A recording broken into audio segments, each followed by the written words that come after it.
El, public, în discursurile lui publice, și asta e legătura cu imaginile pe care le vedem acum, propune introducerea unei forme de pregătire militară oficială încă din liceu.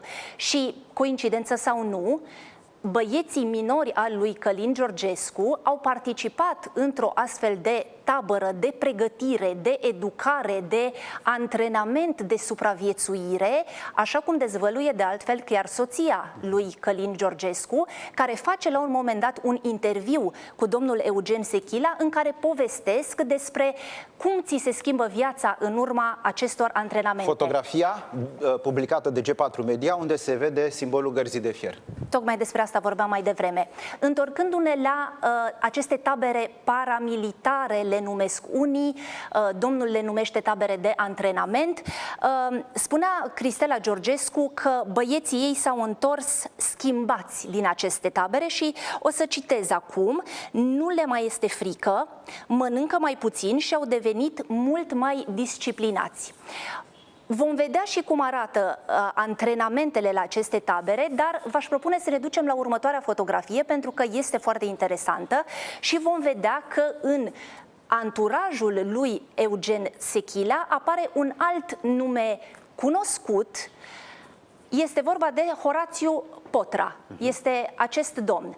Cine este Horațiu Potra? Este mercenar, are o companie prin care trimitea actuali și foști militari în Congo, în baza unor contracte legale, desigur, de pază și protecție și pentru antrenament militar pentru forțele guvernamentale din Congo. Domnul Horațiu Potra organiza și el, până la un moment dat, tabere de instruire și supraviețuire, la fel ca Eugen Sechila. În 2011, judecătorii Tribunalului Sibiu l-au condamnat pe Potra la 2 ani și 8 luni de închisoare cu suspendare în primă instanță. Să știi că nu mi este clar în momentul acesta, nu am putut să mă lămuresc cum a rămas acea sentință, dacă a rămas una definitivă sau în ce stadiu este acest proces. Acuzațiile ar fi format o grupare paramilitară care folosea arme albe și de foc în antrenamente. De ce ne uităm la Horațiu Potra? Pentru că noi am intrat în posesia unor fotografii care ni-l arată pe Horațiu Potra și vă propun să mergem la următoarea fotografie, într-un anturaj care are legătură pe de o parte cu China, pe de altă parte cu Rusia. Vă propun să mergem la următoarea fotografie, îi rog pe colegii mei să ni-l arate. Aici îl identificăm pe Horațiu Potra, este undeva în spatele lui Valeri Cuzmin, fostul ambasador al Rusiei la București. Într-o altă fotografie apare tot domnul Horațiu Potra, tot alături de Valeri Cuzmin și de alte personaje. Îl mai remarcăm pe acest domn care nu ne este clar cine este, ce legături are cu domnul Horațiu Potra, dar îl vedem în fotografii împreună, în mai multe fotografii. Bun. Domnul Horațiu Potra a fost contactat astăzi de colegii de la G4 Media și a spus așa, și aș vrea să citez din declarația lui, întrebat dacă are vreo legătură cu Călin Georgescu și dacă oamenii lui pe care îi trimite și în legiunea străină fac parte cumva din dispozitivul de apărare, de protecție al candidatului. Citez: nu-l știu, sunt 1020 de contractori în Congo, nu am cum să le știu numele tuturor, în plus mulți au fost câteva luni și după au plecat.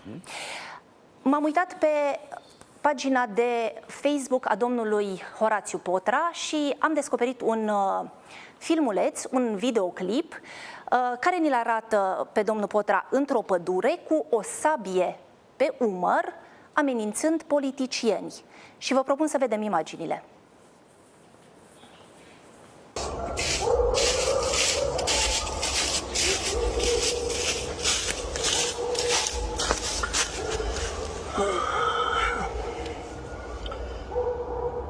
Bună ziua, domnilor guvernanți, domnilor politicieni care conduceți România de 30 de ani. De fapt, mai bine zis, ați furat România de 30 de ani. Știm că apreciați valorile occidentale, cum de altfel o fac majoritatea românilor. Toți apreciem valorile occidentale.